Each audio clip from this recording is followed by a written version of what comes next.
The greater sage-grouse, Centrocercus urophasianus, also known as the sagehen, is the largest grouse, a type of bird, in North America. Its range is sagebrush country in the western United States and southern Alberta and Saskatchewan, Canada. It was known as simply the sage-grouse until the Gunnison sage-grouse was recognized as a separate species in 2000. The Mono Basin population of sage-grouse may also be distinct. The greater sage-grouse is a permanent resident in its breeding grounds, but may move short distances to lower elevations during winter. It makes use of a complex lek system in mating and nests on the ground under sagebrush or grass patches.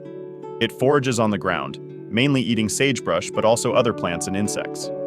Greater sage-grouse do not have a muscular crop and are not able to digest hard seeds like other grouse. The species is in decline across its range due to habitat loss and has been recognized as threatened or near threatened by several national and international organizations. The greater sage-grouse is the largest grouse species in North America. This bird is sexually dimorphic. Male grouse have yellow lores and patches on the back of their neck. The top of their head is gray in color. They also possess brown and buff-colored upper chest, while their middle chest consists of a large white collar, hiding esophageal sacs which inflate at the courtship period.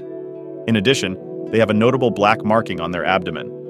Males have long tail feathers, which are tapered in shape. On the other hand, feathering of the female grouse is more cryptic, allowing them to use it as a perfect camouflage during nesting period. Their plumage is covered with gray and brown, having lower degree of white coloring compared to males. Typically, females have gray and white colored throat. They do not possess those esophageal sacs, and their tail is somewhat shorter than that of males. These birds are distributed across North America with their range, stretching from southern Alberta and Saskatchewan in Canada to the western United States. Their preferred habitat is sagebrush of medium density, combined with other plants. The greater sage-grouse occur mainly in shrub steppe and meadow steppe areas as well as hilly terrains, adjacent to valleys. Greater sage-grouse are quite social animals, gathering in flock, consisted of hundreds of birds. The sage-grouse are diurnal birds. They are efficient in flying short distances and are not fast runners, though preferring to move around primarily by walking.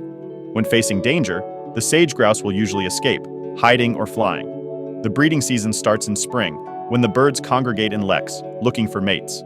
They gather on the breeding ground to perform courtship rituals. During the display, they unfold the strut surrounding their tail, filling and emptying their esophageal sacs with a loud booming sound, heard at a distance of a mile. In Washington, the sage-grouse populations live in the sagebrush country, generally remaining within the same area throughout the year, except for winter months when they move to lowlands. Great sage-grouse are predominantly herbivorous.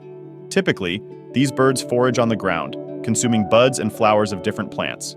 Their usual winter diet primarily consists of sagebrush leaves, while during the summer, the sage-grouse, and especially their young, will feed upon a wide variety of insects. They have polygynous mating system, where one male mates with a number of females. During the breeding season, which takes place in spring, males perform courtship rituals in special areas called leks, where the female constructs the nest after mating. She typically uses grass and forbs under the sagebrush as nesting materials and cover. And when the nest is built, she lays 7-9 eggs, incubating them for 25-27 days. The greater sage-grouse rear one breed in each season.